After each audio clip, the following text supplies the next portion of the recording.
This is Michael Spedden, and welcome to Fowl Players Radio, your one-stop shop for all of your pop culture needs.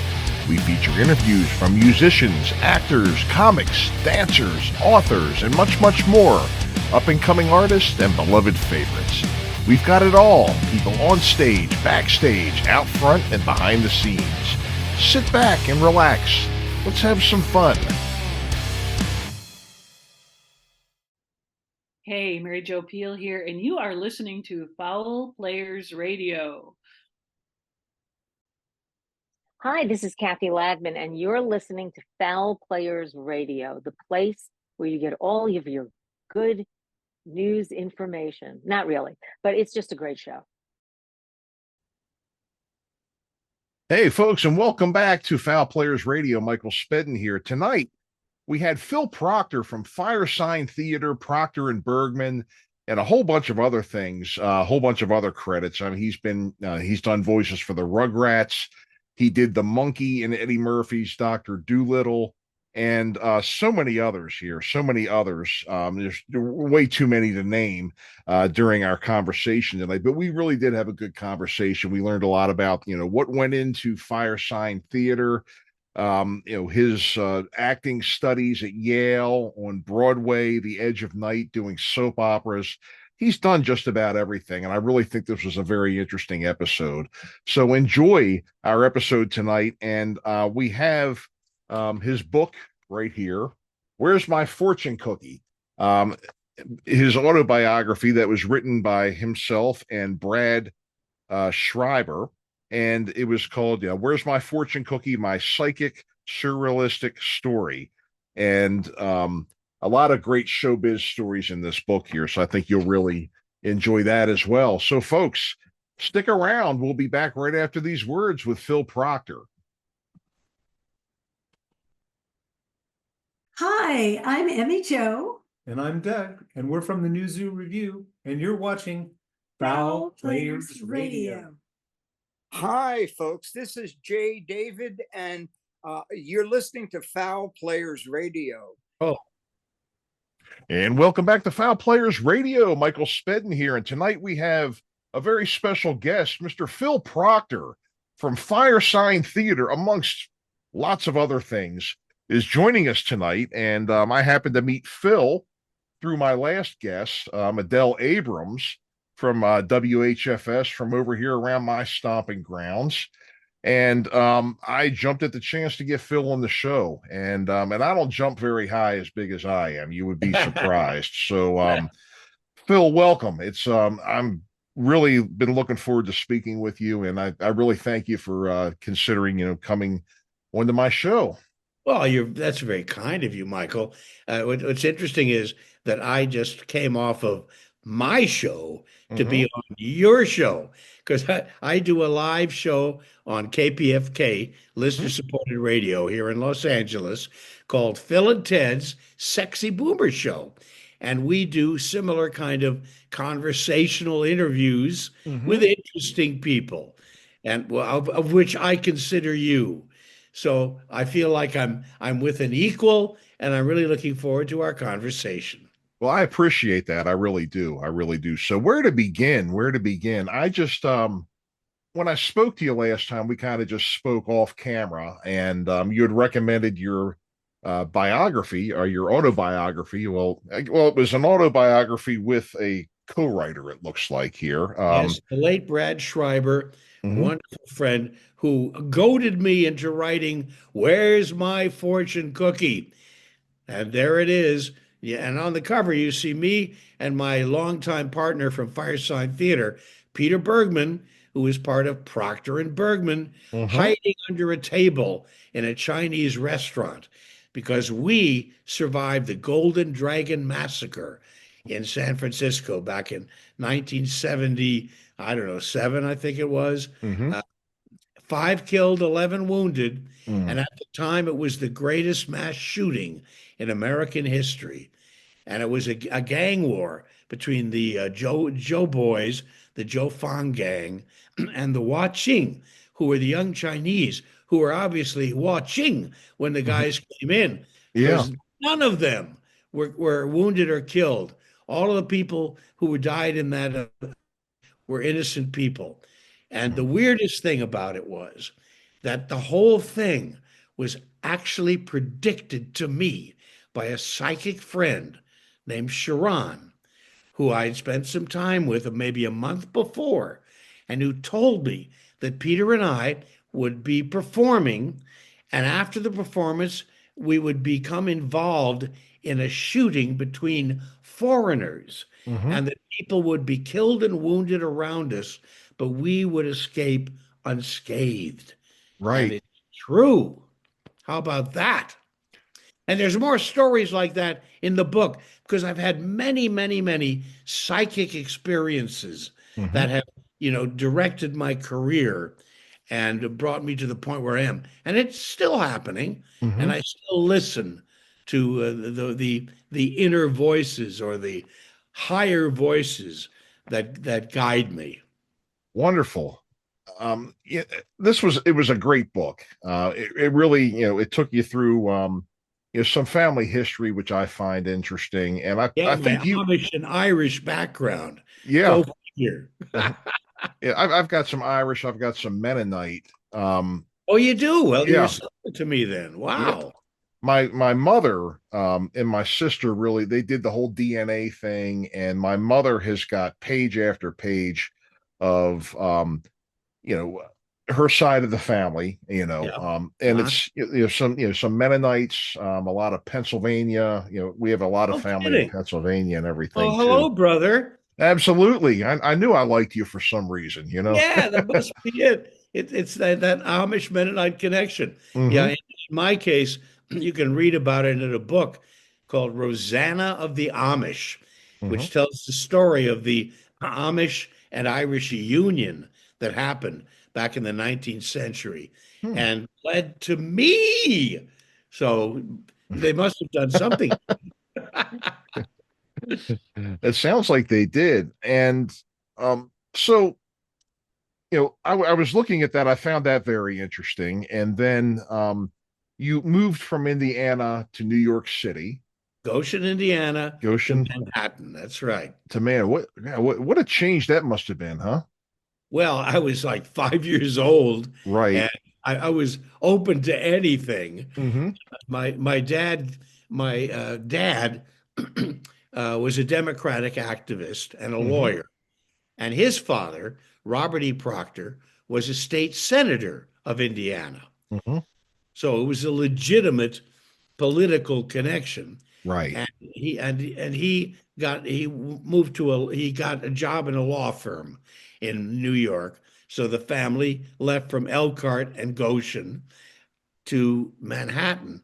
And I had the privilege of schooling in Manhattan and then spending summers with my grandparents back in Goshen in Hmm. my hometown. So I went from riding around in buses in New York to hopping on a bicycle in Goshen during, I'm sorry, I'm getting these messages. Ding. So if you need me to repeat something, I will. But It's in not this coming through, case, so yeah, that's fine. You're oh, fine. good, good. Hmm. It's just dinging in me. Anyway, so I really enjoyed the opportunity to learn and basically I learned my theater experiences in school in New York, but I was able to go back to a kind of normal young boy's life in Indiana, and I bless my parents for that experience. I really do. You know, yeah, I mean that's got to be probably one of the best places to spend your summers. And especially it was. I'm Yeah. guessing where it was pretty rural. Goshen, Indiana is a fairly sophisticated little town. Hmm. And there's Amish influence there, of course, Sure.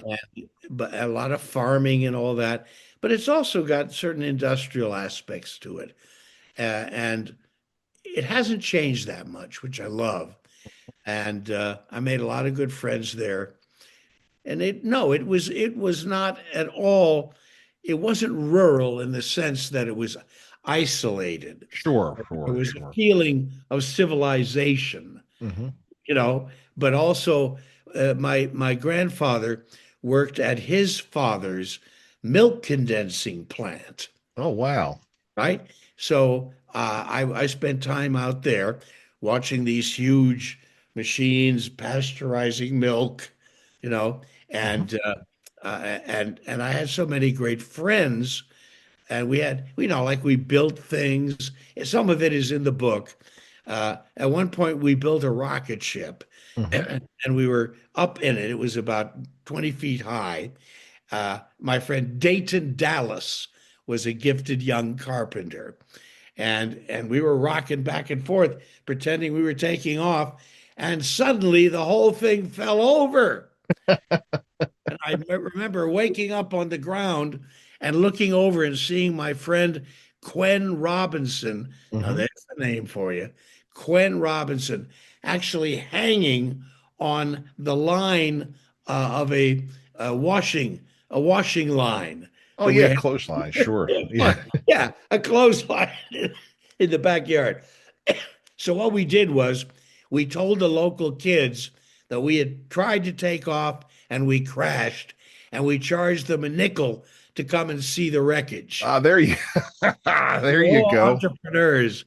Oh, it was great. I had a great childhood. I really did. That was the kind of thing I was sort of getting at. You get a chance to really get out somewhere and use your imagination and play and be Every a day, kid. Yeah. every day. I don't know if kids do that anymore. You know something? It's, I work from home and there are a good number of kids in my neighborhood. And fortunately, in my neighborhood, I hear them riding their bikes and yelling and screaming at each other. And I'm like, amen, because Amen, it's just, brother. I it's, agree. it's not something that you see as much anymore. I can Yeah. remember, waiting lists to get on a little league team. I can remember, you know, driving past the ball fields in the summertime, no matter how hot, and every diamond had a game going on it. And these were You bet. pickup games. It wasn't, you know, um, the official little league. I mean, it was like before the little league games were there in the evenings. We were there Yeah. playing on those fields, and then we'd go home and change into our uniforms for little league that night. And bikes, jumping ramps, Yeah, we did catching that too. fish. Yeah, and we'd actually drive through. We rigged it up. We had flaming wood that we'd go through. Oh my God, I don't know. I don't know why I'm still alive. And then I go back to New York, and I'd be playing the female leads in a Gilbert and Sullivan operetta. Right, right. So that was my life. It Sure, sure. And was you, great. because I was going to mention too that in New York now, it led you to Yale. Eventually, it led me to Yale Hmm. because I was acting most of my life. Well, I went to this school called Allen Stevenson School in New York, and every year, and they still do it, they do a Gilbert and Sullivan production. And I was a boy soprano. I was born with an ability to hear and repeat music. And it was such an amazing gift that when I was a baby, my grandfather, back in Goshen, my grandfather was singing, Onward Christian Soldiers or something to me, and I hummed it back to him. Oh, And he wow. was so astonished, he brought me down to the family in the kitchen, and I repeated it, and I did it again. That's the first time I ever worked for free, by the way. So I had this incredible musical gift, Hmm. which is also translated into ability to speak languages, because I speak about 7 languages now, Yeah. Yep. which I used in all my overdubbing in movies and things. But anyway, I was a boy soprano, so I played it was in an all boys school. I played the female leads in The Pirates of Penzance and Patience. And because of that, I really knew that theater was what I wanted to do. The very first time that I stepped on a stage to perform with an audience, I said, I'm home. This is fun. I Yeah. want to do this. And so I went to Riverdale, and they had a theater program. And was chosen to do the leads in many pieces there, including musicals. And then I was recruited. And because I loved languages, I wanted to go to Middlebury School, which was basically known for its linguistic training. Oh, is that right? Okay. Yep. And the recruiter at Riverdale said, Phil, with your gifts and talents, you'll be bored out of your mind at our school. You should aim higher. So I talked to a recruiter from Yale, and I got into Yale. And Yale was known for its drama school. Okay. But when I got there, the teaching at the drama school was really kind of outmoded. This was in the 58 to 62. Mm-hmm. But the Dramat, which was the Young People's Dramatic Association, was doing exciting new work. And in that group was Sam Waterston and Austin Pendleton, who you aficionados will know as an actor, writer, producer, teacher, director, brilliant man. Love that guy. John Badham, he was our stage manager. He went on to direct something like War Games and Saturday Night Fever. John Badham. And Peter Hunt, who was our lighting director, who went on to direct like 1776, became a Broadway director. Well, it was an amazing bunch of people. And we had a ball working together. And I actually did a show for the drama school called Man Better Man, where I played a Trinidadian mulatto, don't ask. And because of that, I got an agent. And it's in the book. This weird thing happened. I was called in for a job when I was a senior at Yale. I took the train down to New York from New Haven, and I go into this office, and I read for the part of a juvenile delinquent in a soap opera called The Edge of Night. I'm a senior at Yale. Mm-hmm. And it was videotaped, wow. So I go back, and it's a beautiful spring day. I watch them building the Pan Am building on top of Grand Central Station. And when it was time, I go back into the Grand Central Station to get my train. I'm walking across the Grand Central, the great promenade there, the great open space, and I hear, "Will Phil Proctor please report to the station master's office?" Huh? What? What? And they repeat it. "Will Phil Proctor please?" And I go, it's me. So I go over to the information kiosk. I say, "I'm Phil Proctor. Where's the station master's office?" And she points to an open area that has a bunch of desks with people in conductors' uniforms and telephones. And I go over, and they say, "Call your agent." So I go into the phone booth, ladies and gentlemen, and put in my 10 cents and call my agent. And she says, "You got the job." A soap opera, a national soap opera, my first job. I mean, that could not happen today. They would have gone like, "Okay, they like you. Now you got to meet the producers. Oh, yeah, they like you. Now you got to meet the executives of, CBS. Okay, they like you. It's insane, insane. And that was my first job. And I would commute down to do it and then go back to Yale before I graduated. Anyway, that's an example of the remarkable events that have happened in my life. And they are in my book, Where's My Fortune Cookie? Right, right. I wanted to ask you a little bit about the Edge of Night. Having done, I've had a couple cups of coffee myself. And how long were you on the Edge of Night? Was it were you a day player or was it a Oh, it was a recurring? running part. Yeah, okay. I was Julie Kurtz, Okay. The a reason I bad was boy. I was a asking bad is boy. okay. Yeah, the reason I was asking is because on IMDb it just said one episode. I didn't know if you were a No, regular, but no, yeah, no. I did a recurring episodes. that's Yeah, what they I don't thought. always get things right. That's what And I thought. Yeah. yeah, and I had an affair with a girl named Cookie Pollock. Okay. I had a great crush on, but was too shy to take out. Hmm. And uh, and I had a pretty good run. And then at one point, the writers came up to me after I'd done an episode, and it was live, Hmm. ladies and gentlemen. It was That's what live I, television yep. until at a certain point they announced they were going to do it on tape. Okay. And that meant I could actually go home and look at the previous day's work and see what I looked like and if I was convincing. Sure. And one of the things that I really worried about was they had teleprompters Hmm. because, you're doing a show every day and with the lines on it. And occasionally I'd use it.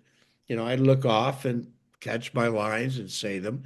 And I thought, gosh, can they see that? So I went and I watched one of my performances and I realized, no, they can't. Because when you're talking to people, sometimes, you don't look at them all the time and then you look at them. So if I wanted to catch a line or something, I'd catch it and then I could look at them again. And that gave me a wonderful feeling of security, you Right. know, to know how to use that aid in a proper way, which has helped me really through my entire career. So no, Sure. it was a Sure. good one. But at one point, the one of the writers came up to me and said, "Phil, we have a storyline for you." I said, "Great." He said, "You're going to be murdered." Man. But he said, "Don't worry, you'll come back in the courtroom sequences in flashbacks." Sure. I said, Right. Right. Right. Yeah.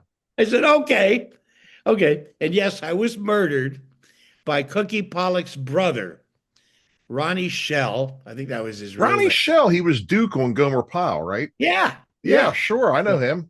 Well, the son of a bitch killed me. Hmm. But my anyway, it was really fun to Hmm. be on especially the beginning, a live national soap opera, because like when I was walking around New York, people would recognize me. They wouldn't know where they saw me. And so it was like, I know you, don't I? I said, Hmm. no, no, a character that I play on a soap opera. Yep. Yep. It's happened through my whole life. When I did Hmm. a long series of commercials in LA, Hmm. everybody recognized me. It was for FGS insurance, and people would stop me and say, "Hey, Mr. FGS."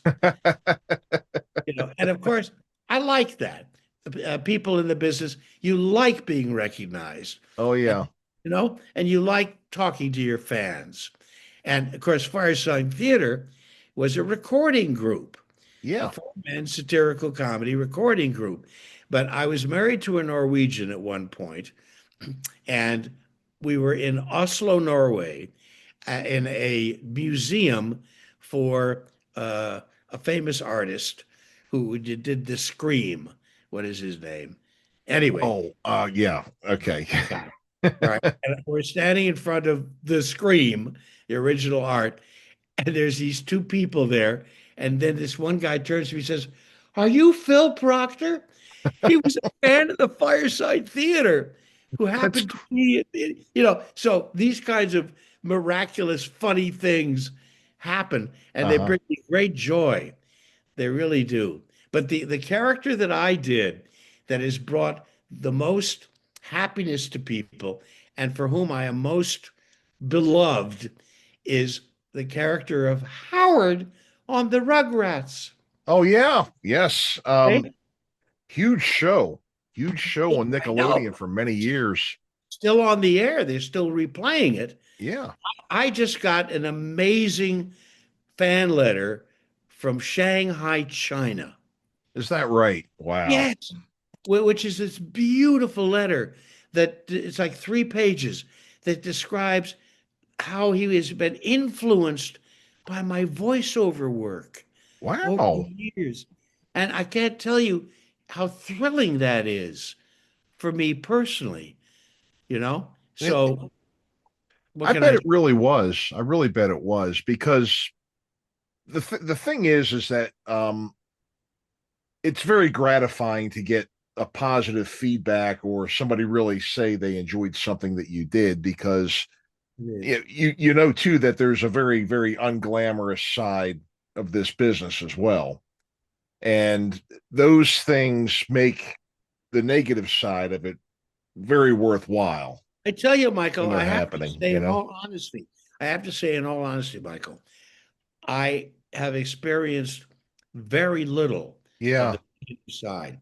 The kind of negativity I've experienced is I had a great commercial career doing voiceovers for television commercials, Hmm.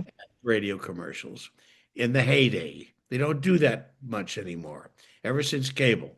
But Right. back in the 80s, 70s, 80s, 90s, uh, that was you could make a lot of money doing doing commercials, whether you were on camera or doing voiceovers, because there were only 3 networks Yeah. and they play these things over and over again. And our agent, our union, had made a deal so that we got residuals every Hmm. time they used something we were in. Right. Right. And if you got a good commercial, you could, buy a car with it eventually. Hmm. And there used to be a bar restaurant in LA called Residuals. And if you brought in a small residual for 21 cents or 3 cents or something, they'd give you a free drink. Well, hey, there you go. But when cable started, so many of us got checks for 1 cent Hmm. and 3 cents. They had to stop doing it. It would have put them out of business. Oh, I bet it would have. I bet it would have. But my story was I was hired to do a bunch of voiceovers to become the voice basically for an air conditioning company. Okay. I went in, I did like 20 commercials, and boy, wow, this is going to be great. And I went over to my agent to read for something, my voiceover agent, and one of my agents came out, and I saw a glum look on his face, and I got a bad feeling in the pit of my stomach. And I said, John, what's going on? He said, Phil, they played your commercials for the client of the air conditioning company. And he said, where's the guy? Where's the guy? He wanted to hear the voice that he'd gotten used to over the last 10 years that they wanted to replace with a more dynamic person, me. So I lost that job. Man. Ten thousands of dollars. And Oh, I bet. that can happen. Hmm. I say Hollywood is the only town where you can be stabbed in the front.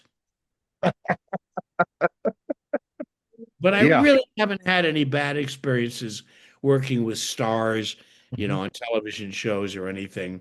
In fact, when I did All in the Family, and met Carol O'Connor and worked with him, Archie, Mhm. we became friends.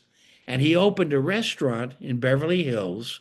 And it turns out that the pianist at the restaurant was an old friend of mine named Johnny Mayer, who had written a song that I performed on a CBS national television show called Talent 63, which introduced Dom DeLuise to the American public, right? Wow. And me, Phil Proctor. And so anyway, I used to go down there, and Johnny and Carol O'Connor and I would sing together. Wow. Because he had like I did, he had a wonderful Irish tenor. Mm-hmm. Okay. So, I mean, these are nice experiences, and they're all about the humanity of the people you work with. If you connect with that, or if an actor you're working with is connecting with you that way, it's gold. Right, It's right. the best thing in the world.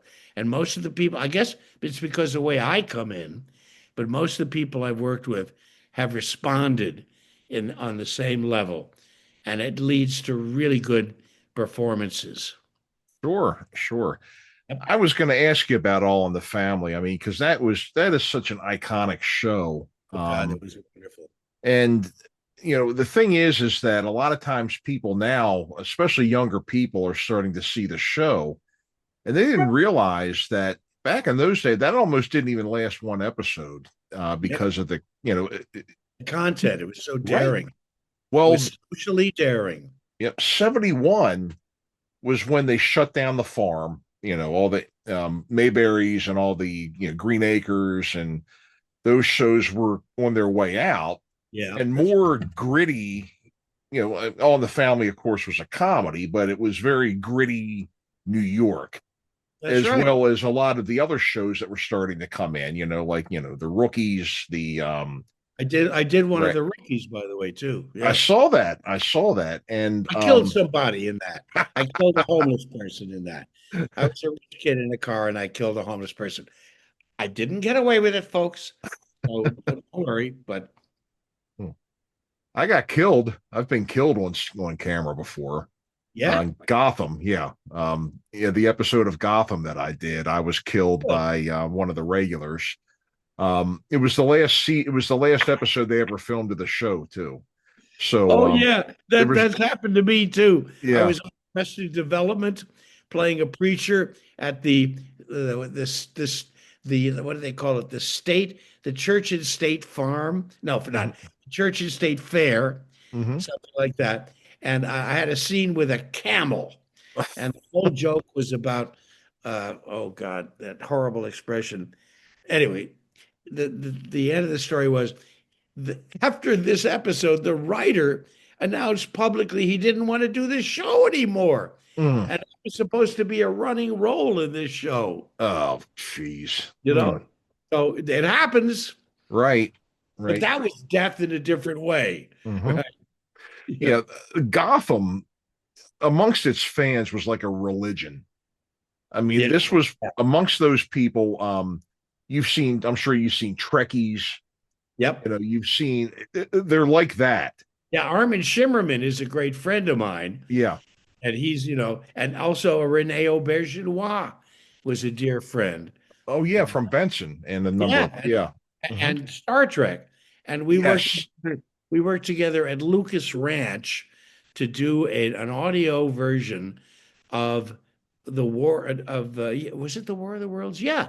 Of the War of the Worlds.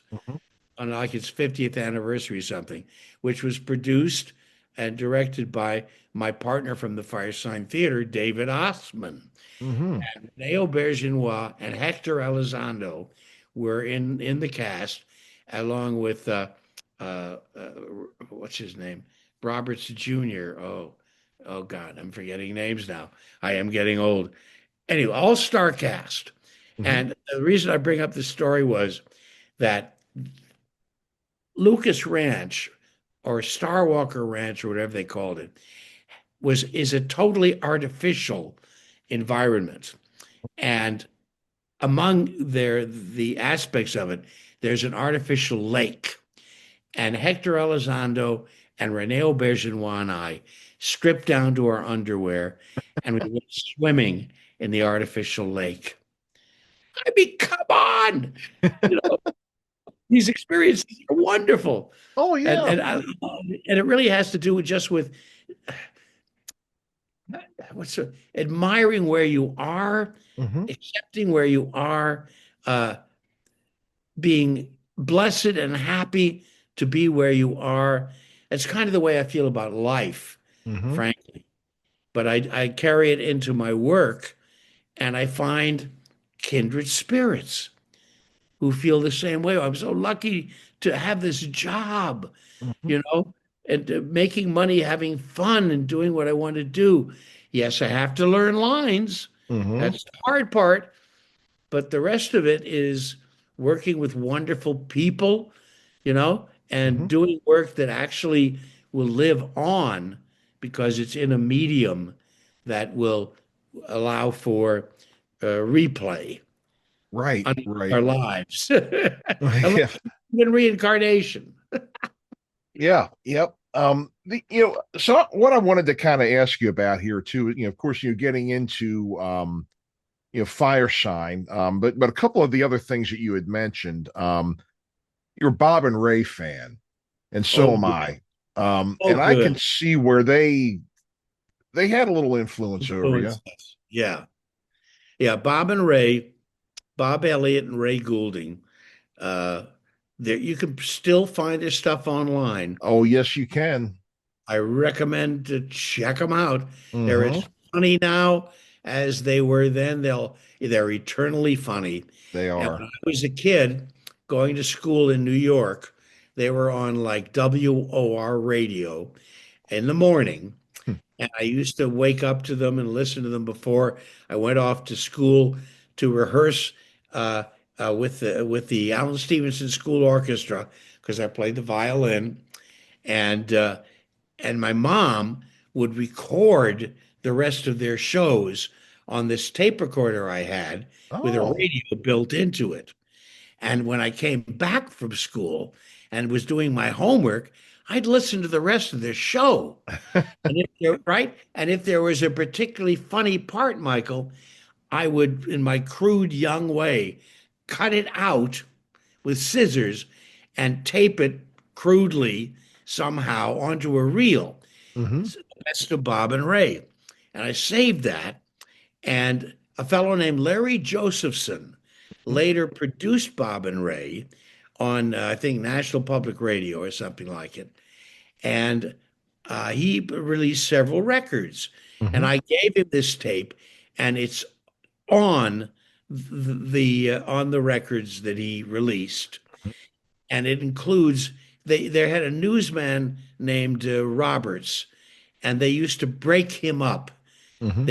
They would do things like climb under the table while he was finishing the news, set fire to his script, and he had this laugh which was like ha ha ha ha ha ho ho ha ha ha ha ho ho, and I've got all of his breakups.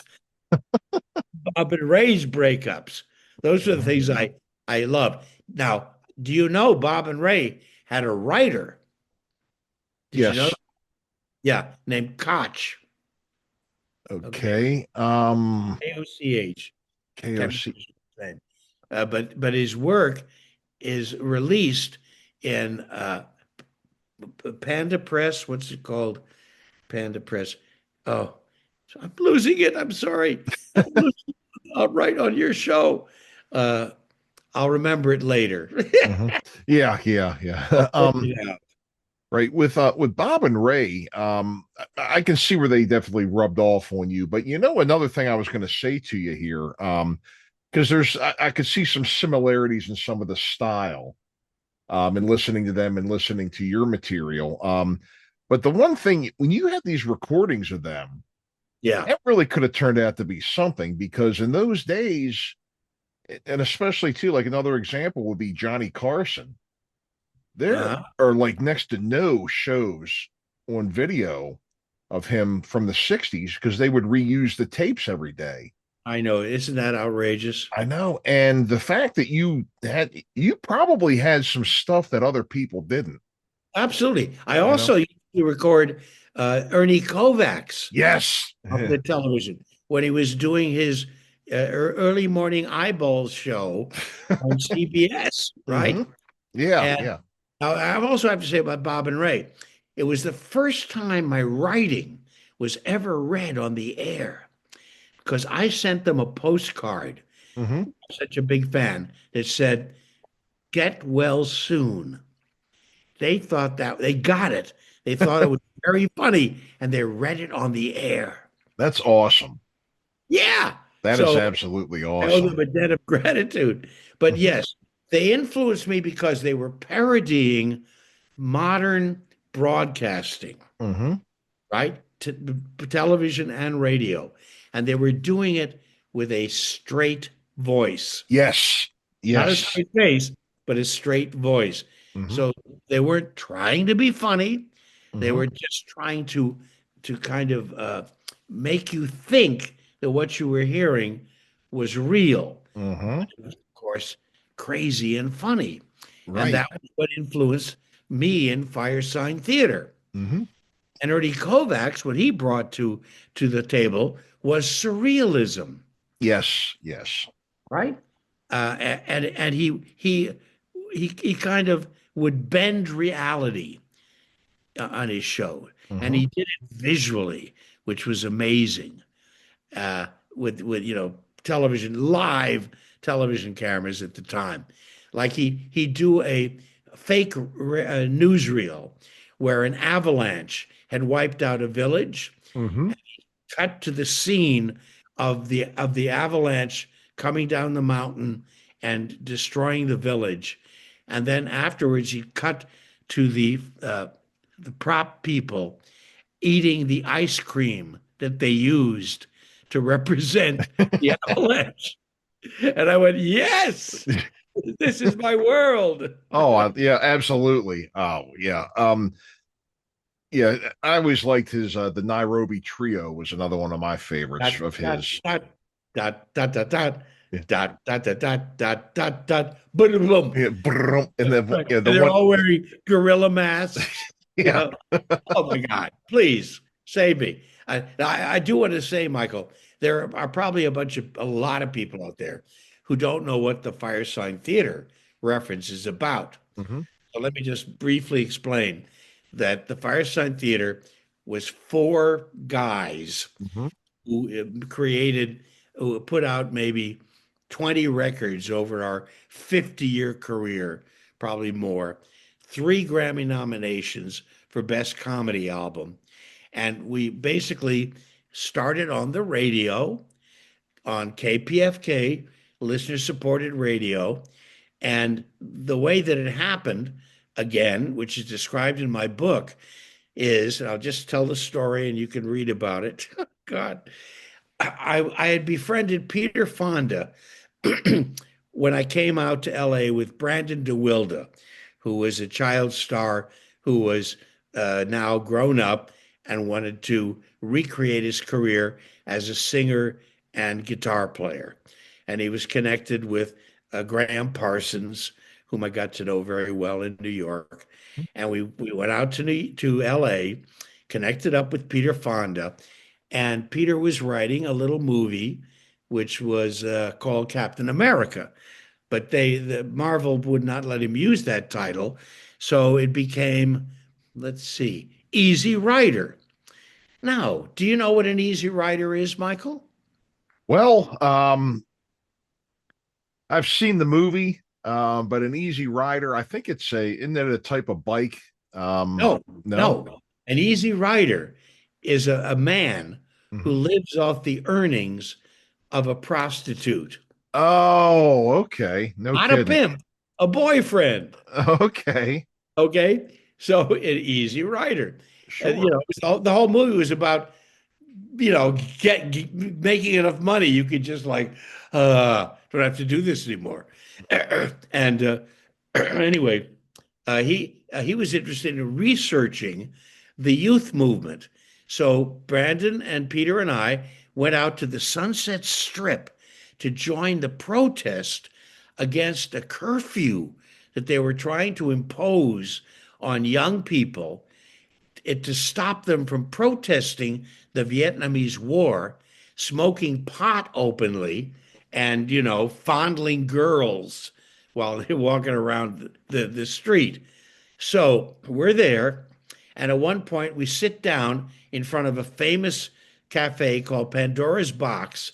While the police and the sheriffs are trying to push everybody together so they can declare a riot. And I sat down on an open issue of the LA Free Press, which was the radical newspaper at the time. I sat down on Peter Bergman's face. Now, Peter Bergman had been a member, a guy at Yale who wrote the lyrics for two musicals written by Austin Pendleton that I starred in, Tom Jones and Booth is Back in Town, where I played Edwin Booth. I hadn't seen Peter for a while. And there he was, and it's in a picture where it said, KPFK newsman Peter Bergman interviews returning Vietnam War veterans. I went, oh my God, he's with KPFK radio, which I knew little about. So after that evening where Peter was beaten up, Brandon was arrested, and I was writing for a newspaper. I was the West Coast correspondent for a paper called the East Coast Other, something like that. And I held up my press card, and the cops flowed through me like butter through, a hot knife through butter. Right. The next day, I called Peter Bergman, and he said, "Yeah, I'm the Wizard of Oz." I thought, oh God, Peter's really lost it. He said, I do a show called Radio Free Oz on KPFK every night from 10 to 1. Why don't you come down and, join us? I had done some improvisational radio with Peter at Yale. And so this was not unusual. I said, great. So I go down to the station and I meet a guy named David Osman and a guy named Phil Austin, who were both affiliated with the show. Like, I think Phil was producing it and David was helping with the archive material. And what Peter was doing was, it was a late night call-in new age talk show. Okay. And he had a great following. And these other guys, Phil and David and I and Peter, we improvised something together called the Oz Film Festival, where we played crazy directors. And it was the birth of the Firesign Theatre, because we realized we were all fire signs. I was a Leo, Bergman was a Sagittarian, Osman was a Sagittarian, and Phil, unfortunately, was an Aries, the ram, stubborn, oh God. And so Bergman, in his infinite wisdom, created the Oz Firesign Theatre. And the only reason we couldn't use Oz when we were signed to our first recording contract at Columbia Records was that Disney sent us a letter from their lawyers saying, we're doing a cartoon called Return to Oz, and you can't use the name Oz. Oh, yeah. Okay. We said, okay. I mean, it's confusing enough. Firesign Theatre has confused many people over the years, but that was the birth of this extraordinary adventure. And to tie it in with everything else we've been talking about, it was like we were offered a playground to work in. We all loved the Goon shows. Yes. Right? Which was a surrealistic radio series in England for decades, starring, among other people, Spike Milligan and Peter Sellers. Okay. And what they did was they wrote these crazy scripts, very surrealistic, and they added crazy surrealistic sound effects and live music. And inspired by that, we started doing our records. And we had the benefit of working with a fellow named James Guercio, who was producing Chicago at the time. And so in our first record, Waiting for the Electrician, or someone like him, and when we told the story of the overthrow of an East European country, we had an orchestra, a band that played with us, and among the players was Glenn Campbell. Oh, is that right? Is that right? That band, whatever they called them.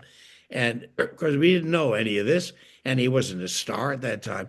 But but that was the nature of what we were able to do magically at that time. And over the years, because we had enough success, we were able to continue to investigate technologically what you could do with sound and and telling. We invented the long form comedy record. Yes, So, you did. Yeah. right? Instead of it being a series of skits, we told a crazy story with music and sound effects and all kinds of other aspects that you could listen to over and over and over again and always get something new and funny from it. Mm-hmm. And boy, did we have fun. And when we became successful, we were able to tour, Mm-hmm. played Carnegie Hall, among other places, toured the country and some of Canada. And at one point, some of the members, especially Phil Austin, because he didn't fly, he had to travel to all of our performances, our venues, in a van with his dogs and his wife Una. So that kind of that colored where we could perform, when we could perform, and finally at one point, Peter Bergman and I said we want to do this more. We want to meet our fans.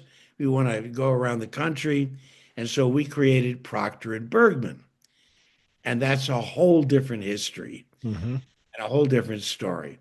But we were allowed to do it because our partners, accepted it.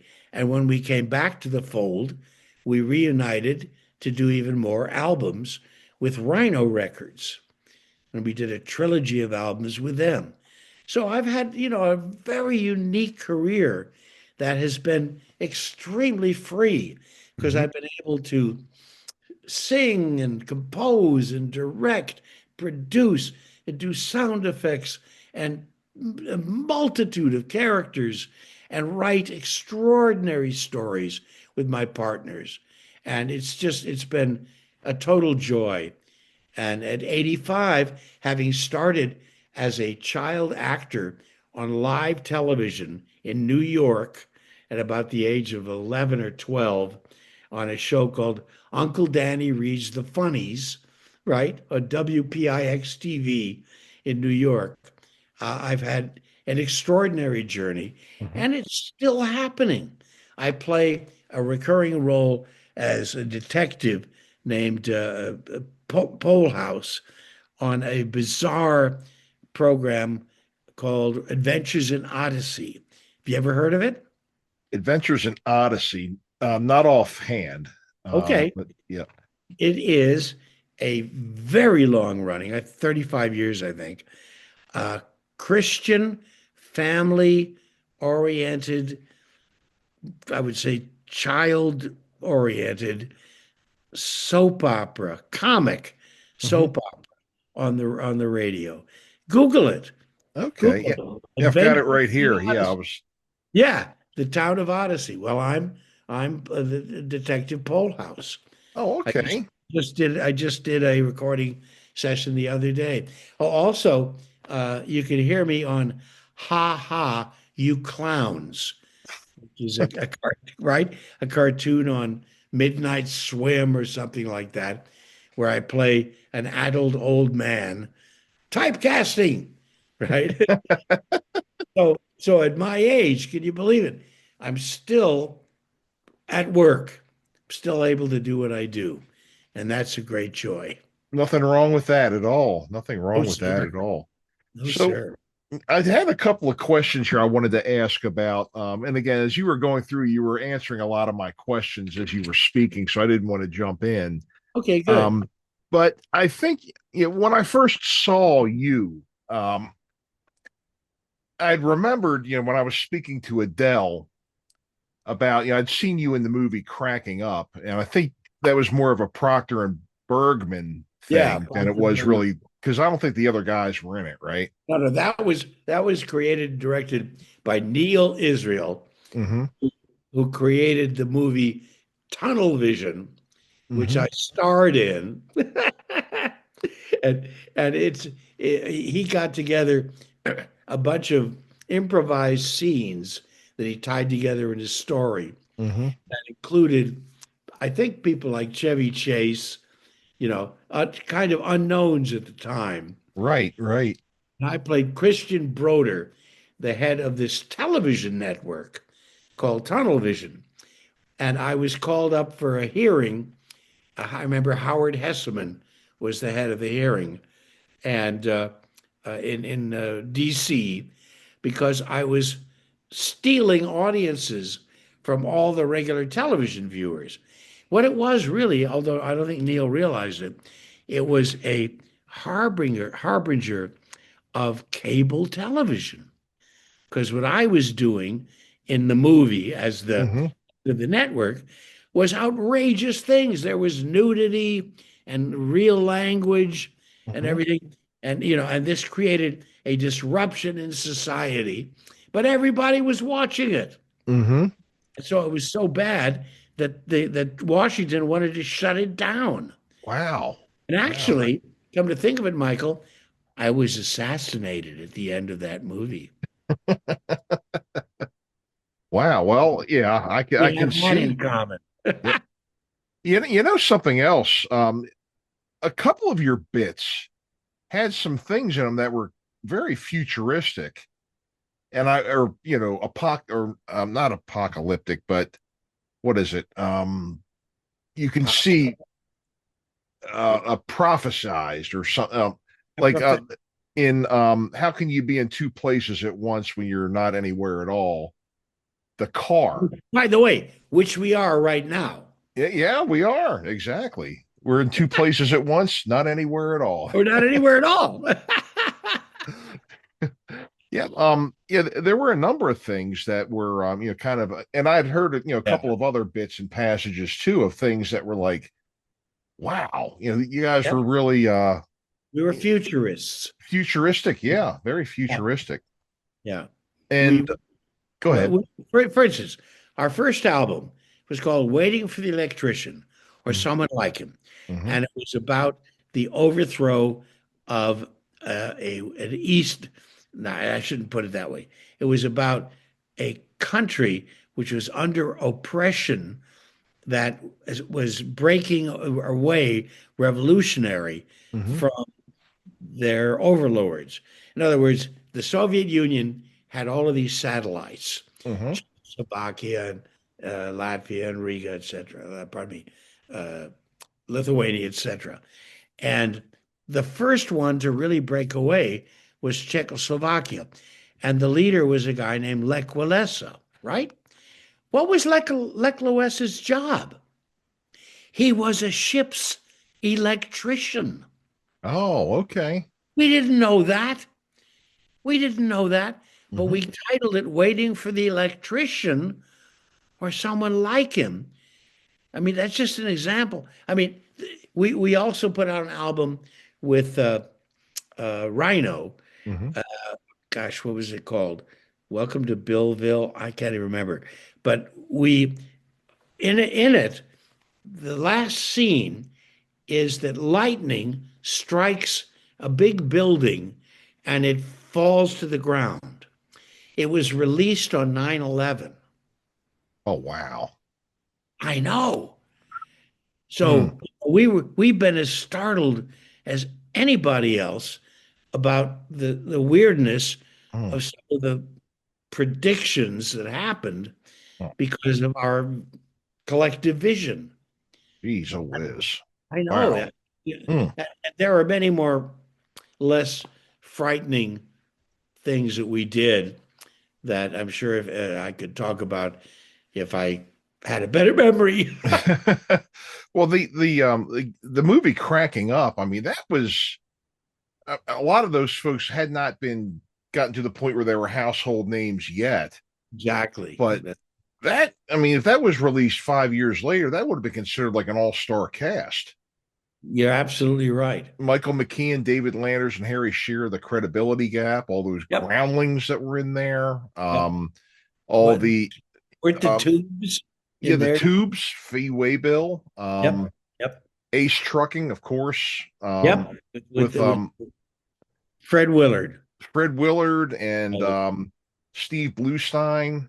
Yep. And Still good friends, but pardon me. Fred Willard has passed away. yeah. But he was a wonderful friend. He and his wonderful wife used to throw the greatest parties here in LA and bring us all together. And of course, Steve Bluestein was there as well.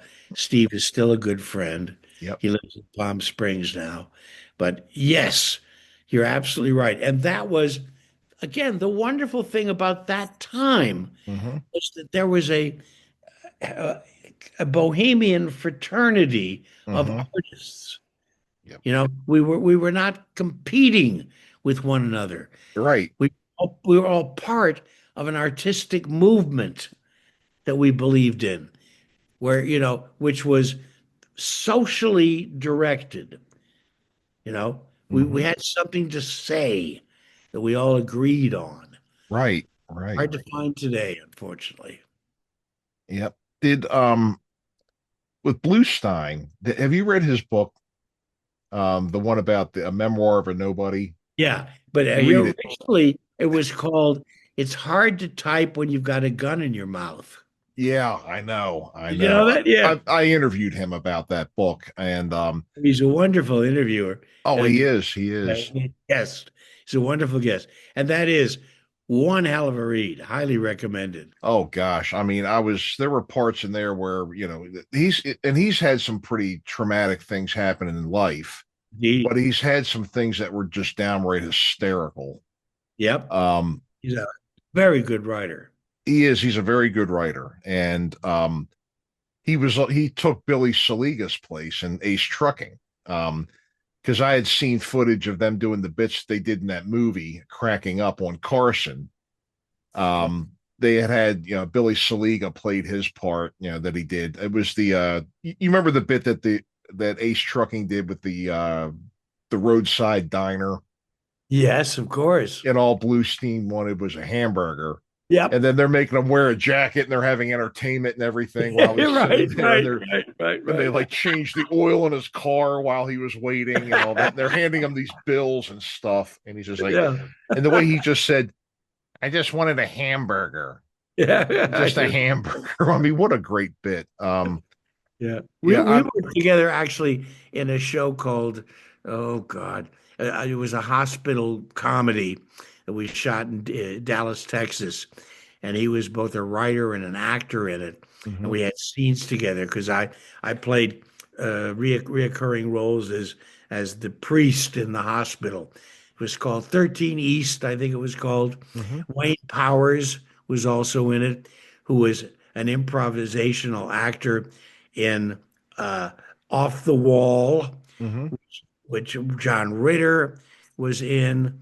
And oh God, so many famous people. But again, we were a bohemian gathering of talented people playing in the playground of Hollywood. Yeah.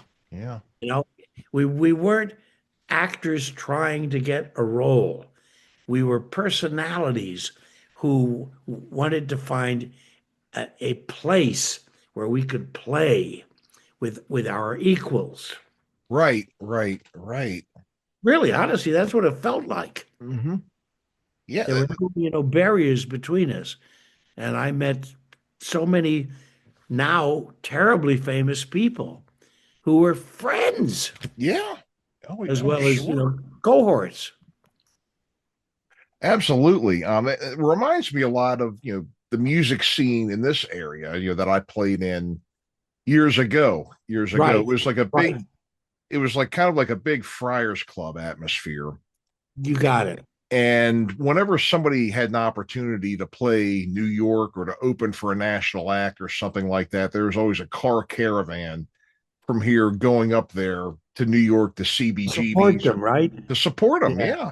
and it was other bands. It was people that we were playing clubs with and everything. And it's, of course we were in competition, but we were also friendly and very cordial and very supportive of each other too, That's which right. made that such a magical time.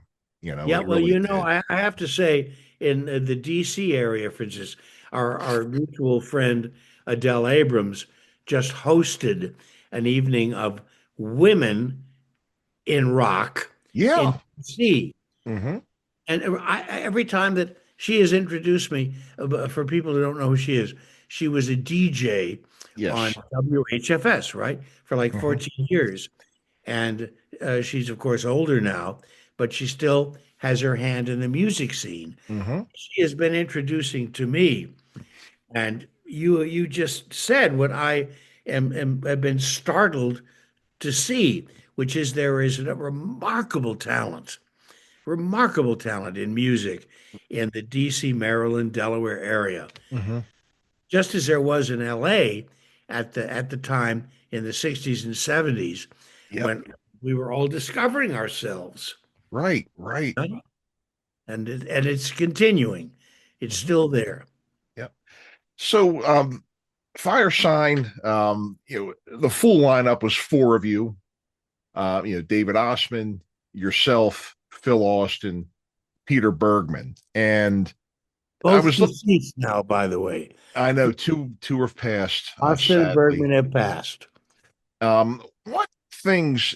I know that you all kind of had different backgrounds. I mean, you were an actor. I think Phil Austin was a Shakespearean trained actor. Uh, Peter had his radio background. Phil or David had he was also a poet as well as being a. What things do you all? What pieces of the pie? I mean, I know different backgrounds and things like that, but what pieces of the pie did each one of you contribute? Because obviously it wasn't a solo. I mean, it was Firesign. You were the four of you. You were Yeah, well, the Beatles or the Monty Python of comedy at the time. that's what they What, called us. That's right. yeah. What would you say, like you, Peter, Phil, David, what were you all bringing to the table that, that made the meal? Surrealism. Yes. That was it. We were not afraid to go outside the lines. Mm-hmm. And over the years, I've discovered that David Osman had quite a career in school and later as an actor. Mm-hmm. Phil Austin, who was raised in Fresno, was his mother taught acting, and I was singing on Broadway, and acting was my life. And Peter wrote for the theater. So we all did have performing in some capacity or theater in common. Mm-hmm. And I think that was what binded us together Right. ultimately. And of course, we didn't know all of our backgrounds. So we were fearlessly contributing to an improvisation together. And it was like a bunch of jazz musicians Yes. Okay. jamming. We all brought our history and our talents to the table in a place where we could play together.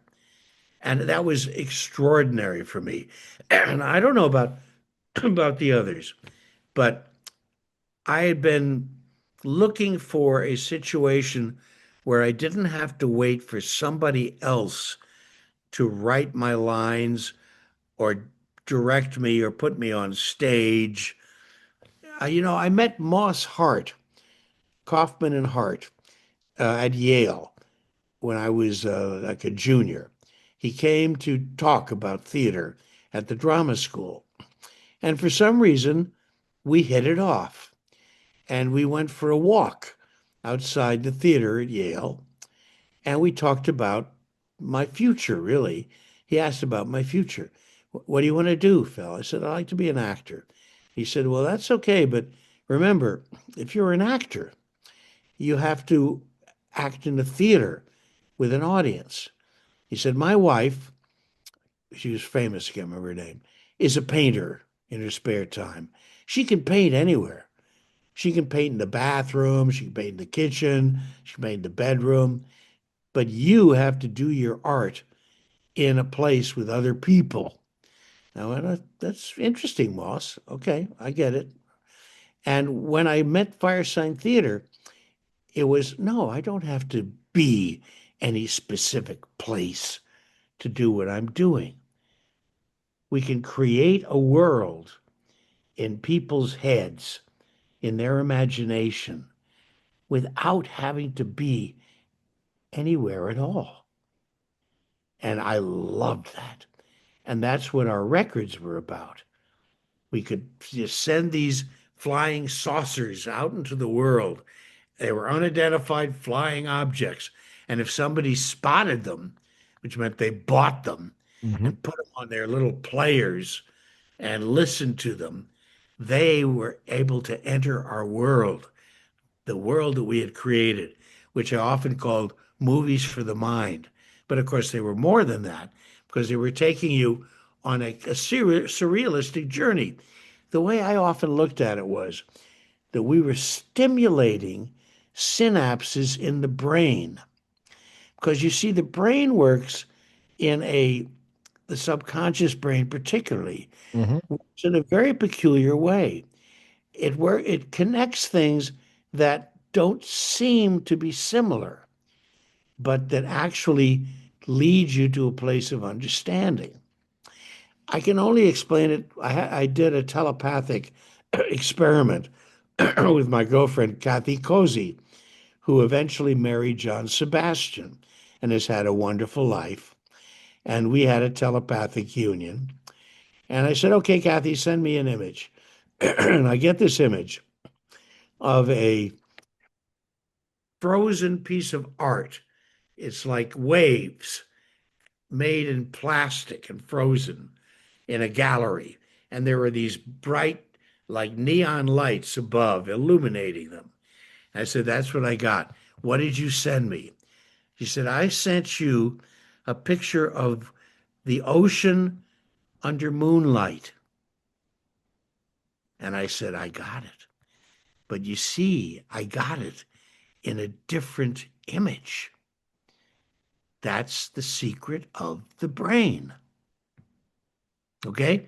And the fire sign was playing with that, not consciously, but we knew that we could make a transition from one place to another by using what would seem to be like an obscure connection, but somewhere in the brain made sense. I hope that makes sense to people I'm talking to. Yeah, yeah. Okay. And much has been written about this. Classes have been taught about Firesign Theatre. We were basically, I guess the shorthand is psychedelic. Yeah. We were playing with psychedelic mind experience where it doesn't have to be a clear, linear connection of one thing to another, but something could suggest another place and time. And that's why one of the things we predicted, was channel surfing.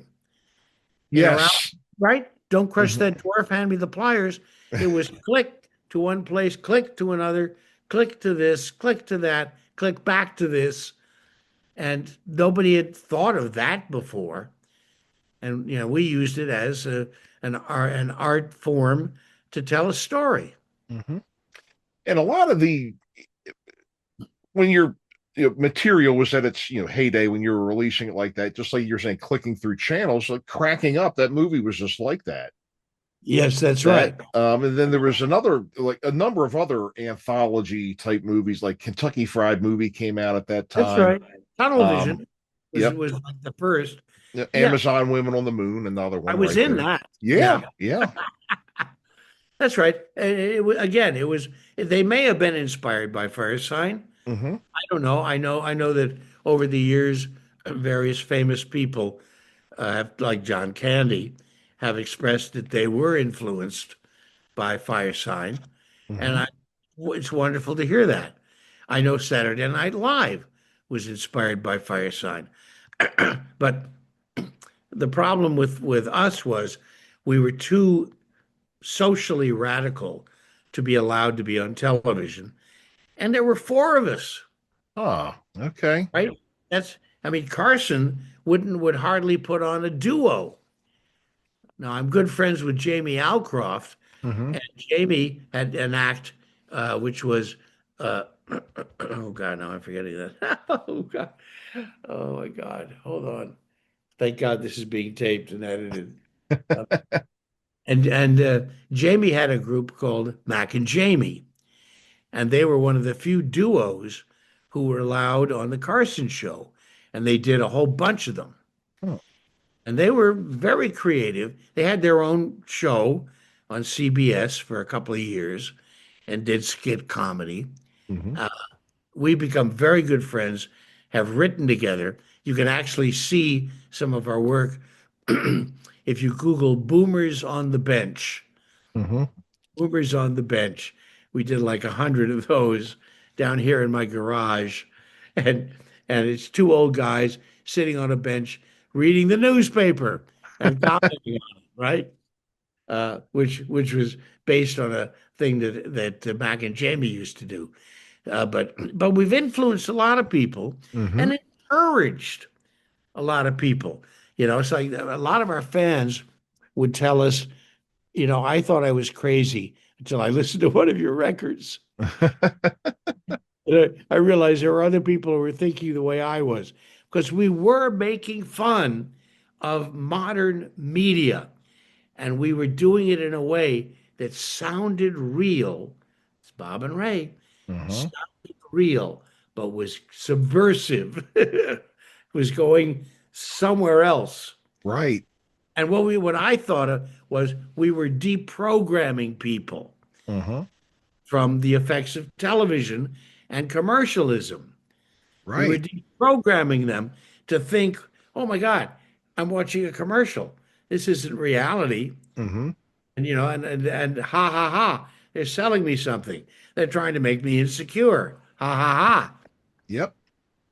Deprogramming people. Right, right. And even too, like was some of the skits that you did, like some of the family relationships and things like that, Yeah. were very, very I could see where the anti-establishment end was definitely coming in there, questioning authority, showing sometimes you did have a couple of characters that may have been like a little buffoonish that were supposed to have been like an authority type figure or something. Yeah. Well, listen, You know. this is what made Cheech and Chong so popular, Yeah. because they Hmm. were making blatant fun of authority figures, Hmm. from teachers to presidents. Oh yeah, yeah. What was that? Sergeant Stadenko, the Exactly, yep. exactly. Hmm. And it's to be admired. It is. It really is. Yeah, I mean, you hit the nail right on the head. It is. It really is. And It's still a problem in our world, mhm. because television morphed into social media through It the has. It has. right. And what social media has done, of course, is to give everybody authority Hmm. to say what they want, and for other people to agree with them. Okay? Hmm. And that creates division artificially, but it it expresses itself in reality because it creates aggressive behavior. Right. Right. Right? It pits people against one another It does. It only does. because they feel like they're in a gang Hmm. with another gang, Yep. What do whether they you're on call the that? right side or the wrong side. That doesn't mean anything anymore. I co-authored a play called God Help Us with my friend Samuel Joseph, and it starred Ed Asner as God, and it was based on the fact that God was concerned that the divisiveness in our world was getting so great that it might challenge the balance of his universe. So in the play, he calls up a Republican spokesperson and a Democratic spokesperson, or let's say a liberal and a conservative, and he wants them to debate the issues of the day so that he can make a decision as to which one is right. But at a certain point, he realizes he'll never be able to make a choice. So what he does is that he makes these people switch sides so that suddenly the conservative becomes a liberal and the liberal becomes a conservative. Now, there's a backstory to this, which is that they're both famous now, but they were they were college sweethearts. And she actually had an abortion, and she's now a conservative. And when they switch sides, they realize they enjoy fighting together and they're still attracted to one another. And the play ends with them kissing and God saying, this is it. You got to get in the other person's shoes. Yeah. You got to accept the other person's vision of things. And that play was very successful touring the United States and Canada until COVID hit. Oh. And then Asner died. I know. I was performance in heaven. Yeah. He was something else too. He was a great, powerful, wonderful person to work with. It was a great joy to work with him and to know him. But the point I'm making is, I guess, it was a political play that accepted the fact that you could be separated in your thinking, but if you were not totally dogmatic about it, and if you could appreciate aspects of the other side, because there were good aspects to conservatism, not overspending and things like that, but when things become exaggerated because they're not paying any attention to the aspects of the other side, then it becomes, a difficult situation. That's why the Democrats are now in a certain amount of chaos, because they haven't come to balance in their own divisions between a more moderate view, which incorporates certain aspects of conservatism, and a more radical view, which accepts a kind of a new reality that we have to kind of start over again, which is what the new mayor of New York represents. I was married to a Norwegian. I lived in democratic socialism. I liked it. It was a comfortable society, and it honored everybody. But here's the trick about it. If you think of it as a field of flowers, and a few flowers get higher than the others, in Norway, they cut them down. The metaphor is apt. A uniformity of vision and behavior is part of what democratic socialism requires of people, because you're all supporting one another. Everything you earn, you understand, is going into a system that will support you through life, help to support you to get through life and death. And it gives you a feeling of security and a feeling of freedom.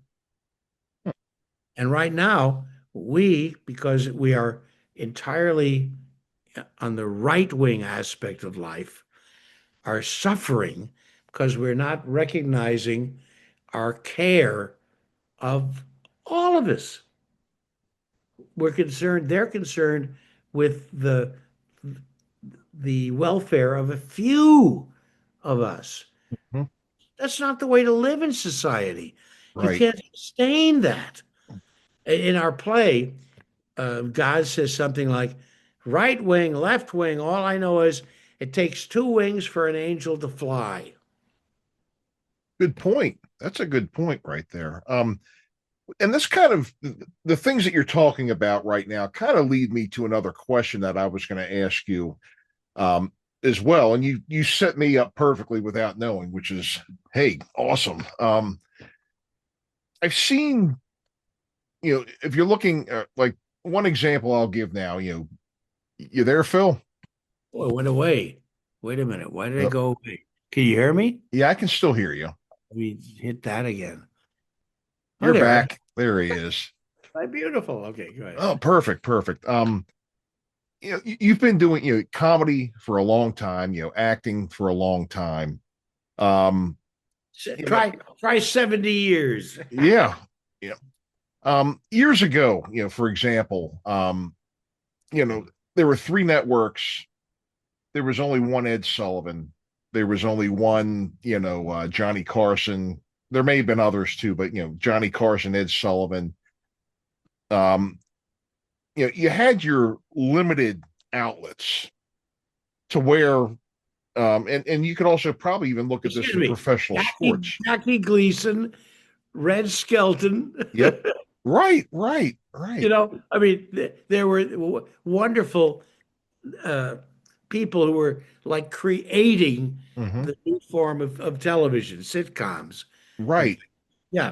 Right. But and the thing you can even kind of look at this in terms of sports, for example. Now what are there 32 major league baseball teams? When I was growing up, there was something like 24, or no, Yep, not even there you that go. many, like maybe 20, 24 or something like that. Okay, so now we have 8 teams of guys who would have been turned away. We have the next, and so now we have all these extra teams. Some people said the talent pool has been diluted. And a lot of times too, with the fact that we have 1,000 streaming platforms out there, we have all these TikToks and other places where you can just put on your own videos and people are becoming stars that way. Right. But the majority of it isn't good. um you know do you think that we've become either overabundant or oversaturated? Anybody can be a star in that, you know what I mean? Instead of, I I really do. feel like in your era, if you were on Broadway, damn it, you're there. Yeah, you deserve to be on Broadway. Yeah.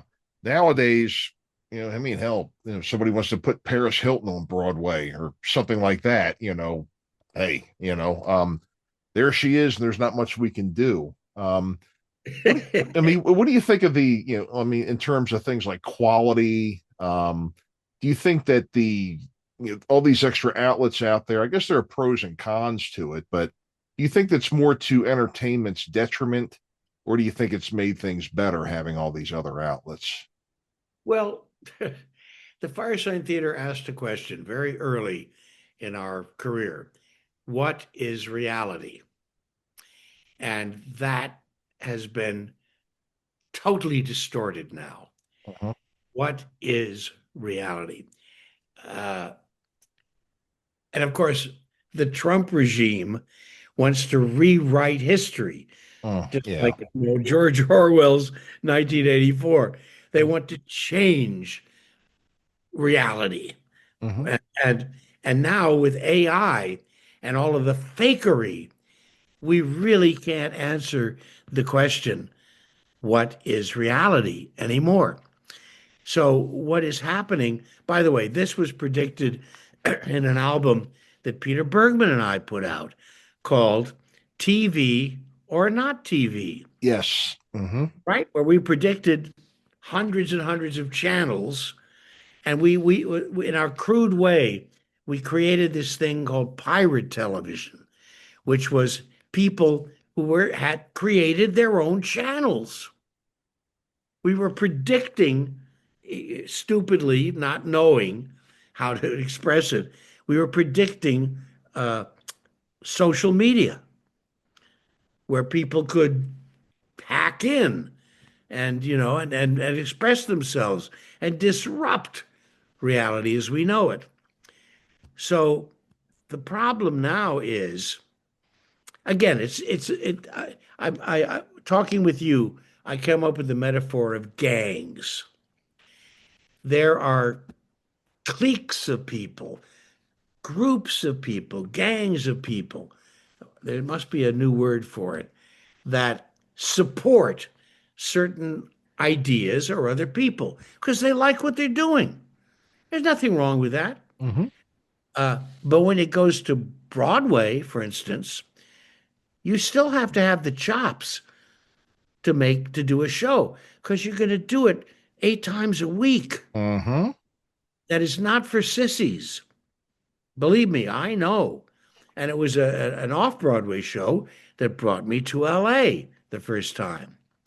So I love theater, but now it's become extremely expensive. Mm-hmm.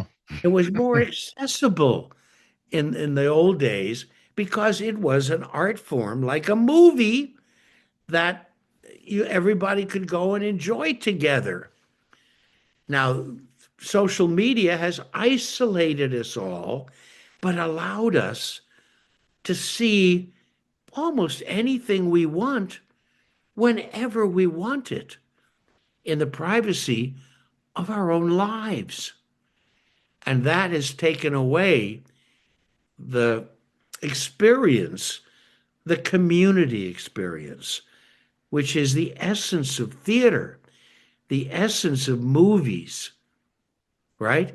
The Mm-hmm. essence of storytelling, telling it around a campfire to a village of people who are there because they want to be there, right? Mm-hmm. And the fact that that's gone has affected everything in society and also our politics. I would say yes. I mean, come on, whatever president in history could post a video of himself as a king in a fighter plane defecating on protesters, right? He's Yeah. dropping the S bomb, which he's done in his speaking Mm-hmm. on protesters. What? You see, it's funny, and that's the danger of it. Mm-hmm. Right. Funny, but it's also horrifying and degrading, right? And insulting, Mm-hmm. right? So I asked the question again: what is reality? You can't answer it anymore. You really can't, You're right. right? Wow. And Yeah. now reality, if you want to answer it, maybe you could say it's subjective, Mm-hmm. okay? But it's not psychedelic. What Mm-hmm. psychedelic means is that you think it and you see it. Right now, it's being presented to you Mm-hmm. as a reality. And you have to figure out what is your relationship to it. Mm-hmm. Yeah. Is Yeah. it something I want to get excited and get involved in? Or is it a scam? Mm-hmm. Is it going to empty my bank account? Mm. Is it going to empty my mind? Yep. Right? Is it going to Mm-hmm. send me in the wrong direction mentally? You know, we've never in the history of mankind, so far as I know, been in a situation like that. Mm-mm. And I frankly don't know what it's going to end with. I really don't. I'm speechless. Yeah. It's crazy All I stuff. can suggest, Michael, is that we talk again Certainly. in the future Mm-hmm. and track where we're going and what's happening. Exactly. Yeah, we should. We should. It's really an important part of entertainment right now. Mm-hmm. Reveal to people that, like Bob and Ray, like the Firesign Theatre, like the Credibility Gap, like Monty Python, to somehow make fun of it Mm-hmm. and reveal it, Yep. in such a way that people might look at it a little differently, more Mhm. defensively, and say, oh, wait a minute, what am I getting myself into here? Mm-hmm. Wait a minute. Should I really enjoy this? Should I put like? Should I click like? Thumbs Hmm. up? Should I Yeah. really do that? Or am I going to go down a rabbit hole? You Yeah. know, I know. and end up being arrested by ICE. I mean, you know. Yeah. Gosh. I know. It's just like oh the nitpicking over social media and the things that people say, and you liked that, or you viewed this, or you did whatever, or you didn't say something. It's God, it's like, who needs Big Brother when we have our own Big Brothers? It's really getting to that point now where you can't even breathe or Oh, look at oh, somebody cross-eyed without being publicly, destroyed. all of this is true, but we also live in an era of little brother. Hmm. It's called the iPhone, Uh-huh. Yes. right? When people pointed at ICE thugs who Hmm. are intimidating people, and then they point guns at you Hmm. because you've got your iPhone pointed at them Yep. and you're recording, you're showing other people Hmm. what is happening. That's little brother. Yeah, that's And that, true. that was something that was not predicted. We thought the government would control all of that, Hmm. but we also control that. We do. We And do. that's an aspect of resistance. Yep. I guess the major question that we live with today is, are we helpless? Are we helpless? Uh, the Firesign Theater used to play with the concept of we're doomed. Hmm. We saw what was coming in that regard, and it had to do basically with corporate control. The main message of the Firesign Theater was think for yourself. Don't get taken in. Don't become a member of a cult. Yeah. And that's Okay? that's another thing nowadays that's really starting to a lot of those are starting to become exposed now too, if you've Yeah. seen. Yeah. Yeah. But the cultish thinking has been exacerbated Hmm. by social media and the propagandists that sell you a lie Hmm. over and over and over and over and over again. These are all, established standards that were created during the Hitler regime, Hmm. right, in order to gain control, and again, control by the corporate masters. And this time, they pretty well done it. Yeah. They pretty well done it, and it's all based on the idea of like, oh, we need a businessman to lead our country, which is something which has the Republican Party, even when it was a valued party, Hmm. its primary objective was to control the country through business, because the businessmen know what's best for America. Well, now we know that it's beast for America. It's something. Yeah, I'm still trying to figure out what it is with this time. So And that's part of what's been done. yeah. You Yep. see, we used Hmm. to be able to kind of understand where the Republicans were, where the Democrats were, where the what do you call it, independents were. Hmm. It was layers in a society that was conformed isn't the word I want, but where your expectations were under control. The society was balanced. Is what I Yes. Yeah. Okay. Yeah. Right. I see what and you we're, mean. we're Yeah. we're totally out of balance right now, and Right. that is very unhealthy for a democracy. It is. It is. Democracy is all about debate, Hmm. up and down, up and down. They're on top, we're on top, up and down. But whoop, if it just one people on top, bam, Hmm. it's squashed. You're right. You're right.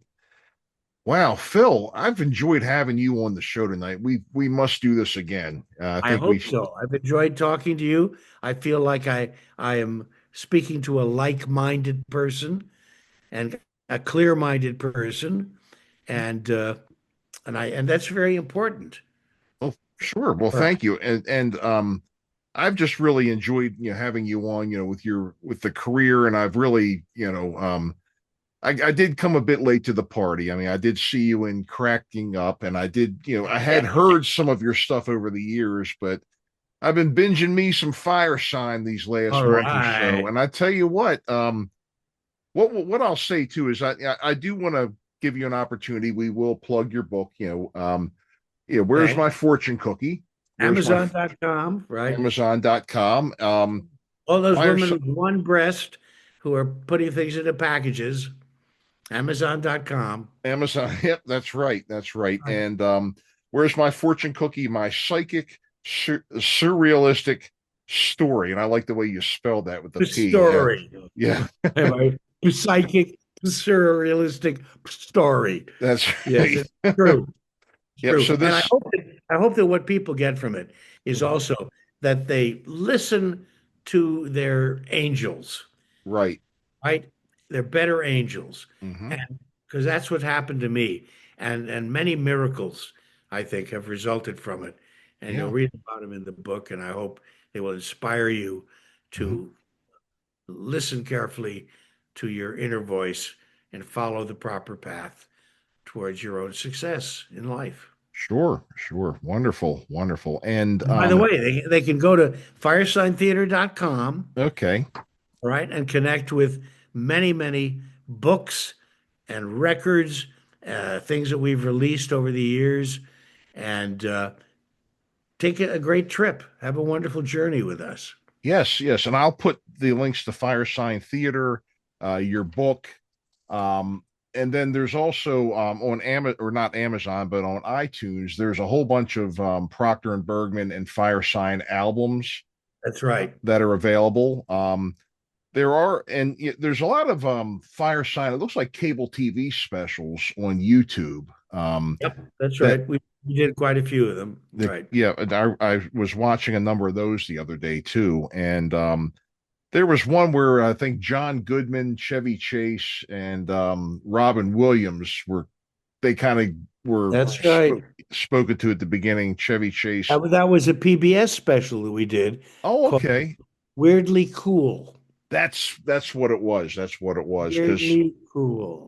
they said that Firesign Theater goes, I don't think I've played there. Remember? He had that line. And so all of these things are available, and also Planet Proctor, and also your radio show. Give us that one more time too. Is it available on both terrestrial and online? Yeah, sexyboomershow.com. I think it's like Sexy Boomer Show, sexyboomershow.com. Phil and Ted's Sexy Boomer Show. They're available. We did over 100 shows so far, and it's conversations with incredible people, from Weird Al Yankovic to people in politics and in other interesting professions and actors. Or it's really a wonderful opportunity to talk to folks on a live conversation on the radio. Mhm. And it's rare now to be able to do that. So we're Right. very happy to continue the tradition.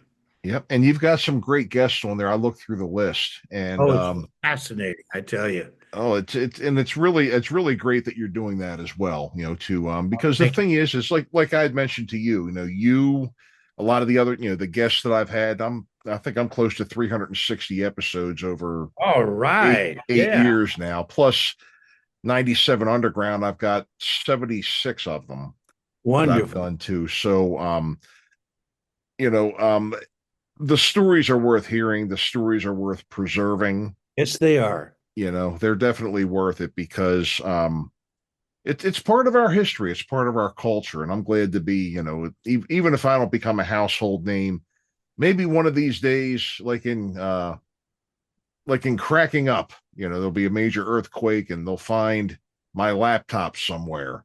Oh, what's the one here? Oh, wow, wait a minute, look at all these episodes. Who are these guys? Yeah, hey, Right. Phil right. Proctor. Hey, look, he's got Phil Proctor. Let's play it. Here we go. I've heard of him. Yep. So thanks a lot. Thanks a lot, Phil. And thanks It's a you all great for pleasure. listening, folks. This has been Phil Proctor, a great, great interview.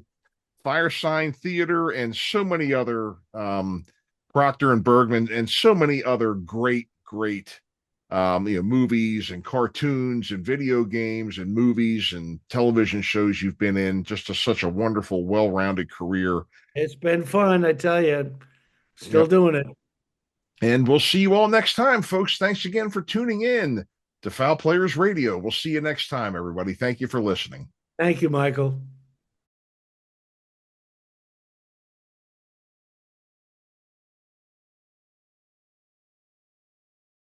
Well, everybody, I hope you enjoyed our episode tonight with Phil Proctor from Firesign Theatre. I really enjoyed it myself.